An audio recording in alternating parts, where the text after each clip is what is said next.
नमस्कार, आकाशा मराठी न्यूजमध्ये आपल्या सर्वांचं स्वागत आहे। फडणवीसांनी डोनाल्ड ट्रम्प यांनाच कुलदैवत मानावं, संजय राऊतांची भाजपावर टीका। दोन्ही मुलांना मैदानात उतरवलं, भारताचंही नाव घेतलं। इम्रान खानच्या खेळीनं पाकच्या राजकारणात खळबळ। तुर्कीच्या सफरचंदावर घातलेली बंदी पाकिस्तान्यांना झोंबली, पुण्याच्या सुयोग झेंडेंना धमक्यांचे फोनवर फोन। दहशतवाद नाहीसा करणारच, पुलवामाच्या त्रालमध्ये सुरक्षा दलाची दहशतवाद्यांशी चकमक सुरू, 2 जण ठार। ऑपरेशन सिंदूर, पाकमधील गुप्तहेराकडून सिग्नल आला, भारतीय सैन्यानं 5 दिवस आधीच हल्ला चढवला। कुटुंबासाठी पाकिस्तानला वाचवते डोनाल्ड ट्रम्प, पहलगाम हल्ल्यानंतर झाली मोठी डील। महिला राफेल उडू शकतात तर लष्करात त्यांची संख्या मर्यादित का, सुप्रीम कोर्टाचा सरकारला सवाल। लाडक्या बहिणीच्या नावे खाती उघडून सायबर भामट्यांना 30,000त विक्री, तिघे अटकेत।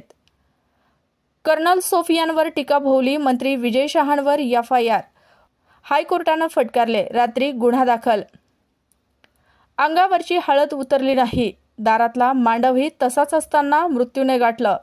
माळशिरसमध्ये लग्नाच्या दुसऱ्याच दिवशी नववधूनं घेतला जगाचा निरोप, घोटी गाव हळहळलं। भारतीय वायुदलानं पाकिस्तानचा अन्न-वस्त्र साठा असलेल्या ठिकाणांवर हल्ला केला होता। न्यूयॉर्क टाइम्सचा खळबळजनक गौप्यस्फोट। छत्रपती संभाजीनगरमध्ये 8 किलो सोनं आणि 40 किलो चांदी लुटली, बड्या उद्योजकाच्या घरावर दरोडा। तरुणाच्या छळाला कंटाळून आयुष्य संपवणारी मुलगी 10वीच्या परीक्षेत शाळेत पहिली आली, अख्खी बारामती हळहळली। टॅरिफनंतर अमेरिकेची आणखी एक खेळी, दुसऱ्या देशात पैसे पाठवण्यासाठी कर द्यावा लागणार, येणार आहे पुढे नवं संकट।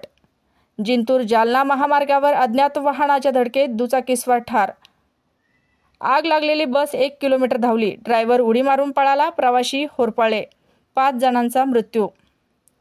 अशाच नवनवीन बातम्या पाहण्यासाठी आमच्या आकाशा मराठी या न्यूज चॅनलला सबस्क्राईब करा। बातमी आवडल्यास बातमीला लाईक आणि शेअरही करा।